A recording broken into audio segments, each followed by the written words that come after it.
Bonsoir et bienvenue. Bonsoir Steve, merci beaucoup. Alors vous êtes donc journaliste au niveau de la Voix de l'Amérique. La première question que je me disais que j'allais vous poser, c'est celle de savoir, vous basculez de la comédie, de ce que vous avez toujours voulu faire, finalement aux médias.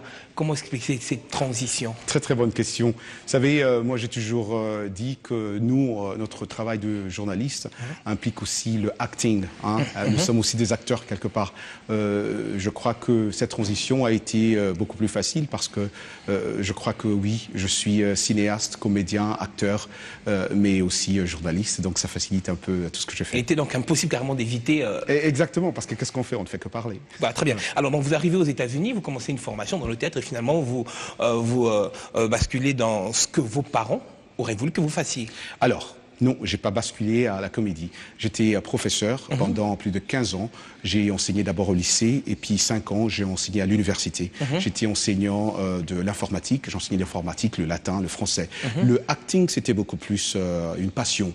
Et le journalisme était aussi une passion parce que j'avais moi-même mon studio à la maison, donc je me permettais j'étais un peu un autodidacte, journaliste autodidacte, et je me mettais à faire des émissions avec les autorités africains, européens qui venaient aux États-Unis, et j'ai vendu mes émissions à d'autres chaînes. Et c'est comme ça que la Voix de l'Amérique m'a découvert et m'a arraché de l'éducation qui était d'abord mon travail primaire, ou le métier que je faisais. Très bien, vous êtes donc originaire de la République démocratique du Congo, mais vous œuvrez au niveau des États-Unis. Quelle conception, quelle vue, journaliste de l'extérieur, vous avez de votre propre pays par rapport à l'actualité politique, par rapport à tout ce qui se fait? Mais ça, c'est une question difficile pour qu'un journaliste puisse répondre. Parce que tout ce que nous... On doit faire, voilà, c'est présenter les faits tels qu'ils se présentent. Hein. Parce que tout ce que nous couvrons, c'est beaucoup plus... comme vous le faites si bien aussi ici sur B1, nous couvrons l'actualité telle qu'elle et nous laissons les auditeurs ou les téléspectateurs juger. Très bien. Alors vous êtes ici à Kinshasa dans un cadre bien précis, lequel? Alors j'ai été invité ici à Kinshasa par la radio Top Congo FM parce que nous avons un partenariat aussi avec Top Congo FM comme nous avons avec vous, B1. Et sur Top Congo FM, j'ai aussi une radio qui est très connue partout dans le monde et Top Congo FM a décidé de prendre cette émission-là aussi, de diffuser cette émission en live, en direct, chaque jour à 21h, c'est RM Show, c'est l'émission. Et du coup, je suis là pour faire des émissions live sur Top Congo FM pour promouvoir cette émission. Alors quel est le contenu? De quoi est-ce que vous parlez dans cette émission? Alors dans cette émission, d'abord, c'est une émission culturelle, socio-culturelle. C'est une émission, on parle de la musique, des artistes, mais aussi on débat des sujets socio-culturels. On parle de tout ce qui nous concerne dans la vie. On parle de l'homme de la rue, on parle du politicien, on parle du docteur, on parle de tout le monde. On suggère des sujets qu'on débat. Tous les auditeurs qui nous écoutent ou les fans de RM Show nous appellent pour donner des sujets que nous pouvons débattre en direct. Et bien avec tout le monde, hein, c'est pas seulement avec les Congolais ou les Américains, mais c'est avec tout le monde. Alors tout le monde nous appelle pour participer à cette émission. Alors vous-même, sûrement venant, vous avez peut-être fait une petite idée quant à certains sujets particuliers que vous avez. Est-ce que vous pouvez nous les dire? Est-ce que vous avez des sujets bien particuliers que vous-même déjà, vous voulez bien entamer? La polygamie. Pourquoi elle vous inspire? Vous trouvez qu'il y en a trop? Comme j'ai dit...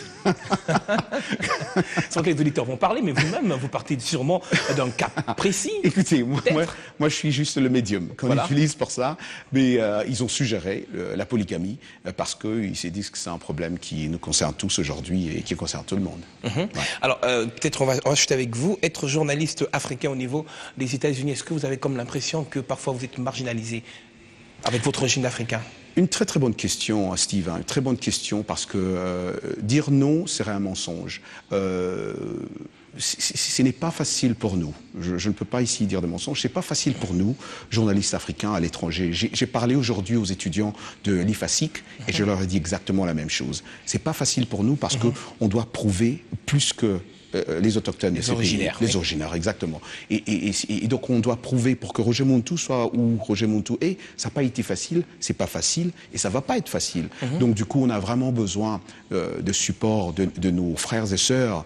On a besoin de cet encouragement parce que c'est pas comme si comme certains de ces étudiants que j'ai vus aujourd'hui ont dit Roger, toi tu es déjà arrivé. Non, je suis pas encore arrivé. Alors est-ce que vous avez quand même certaines facilités qui vous donnent de bien exercer votre métier par rapport au fait que vous êtes africain d'origine? j'imagine. Ouais, cette facilité, je crois, rester soi-même, être humble, rester humble, ne vous prenez pas la tête, hein, et savoir bien traiter ce que vous traitez. Parce que, comme vous êtes là, Steve, vous traitez les informations chaque jour. Ce que vous dites, c'est tout la RDC, et le Congo et l'Afrique qui vous écoutent en ce moment. Donc il faut qu'on soit prudent ce qu'on dit aux auditeurs, aux téléspectateurs.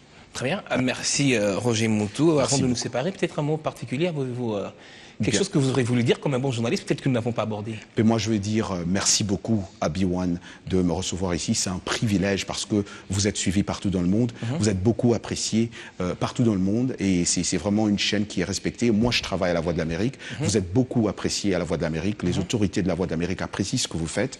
Et continuez à faire ce que vous faites parce que c'est pas seulement Roger Moutou, mais B1 défend vraiment, comme on dit à Lingala, Bendele. Toujours Encore comme un minute de Lingala. Eh bien, évidemment. Merci beaucoup Roger Moutou. Je rappelle donc que vous êtes journaliste au niveau de La Voix de l'Amérique. Merci, Merci, d'avoir Steve. répondu à notre invitation. Merci, c'est très gentil. C'était l'invité du journal.